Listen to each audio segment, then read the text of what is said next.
مسجد قباء، یہاں پر 2 رکعت نماز پڑھنے سے مقبول عمرہ کا ثواب ملتا ہے، اس لیے یہاں پر لوگوں کی بہت زیادہ بھیڑ ہوتی ہے۔ جو بھی کوئی مدینہ میں چاہے وہ حج کی غرض سے آیا ہو پہلے مدینہ میں یا عمرہ کی غرض سے، تو وہ یہاں آتا ہے، یہاں پہ آ کر کے کم از کم 2 رکعت نماز ادا کرتا ہے تاکہ اس کو ایک مقبول عمرہ کا ثواب ملے۔ تو یہاں لوگوں کی بھیڑ ہے، عورتوں کے لیے دوسری طرف ہے، تو یہ مردوں کے لیے ہے۔ یہ اس طرف کا جو ایریا ہے یہ کافی بڑی مسجد ہے، عورتیں اس طرف ہیں، دوسری طرف یہ مردوں کے لیے ہے۔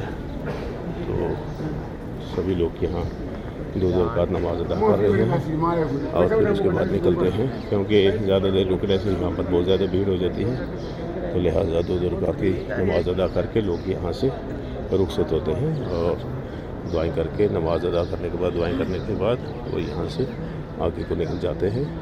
السلام علیکم۔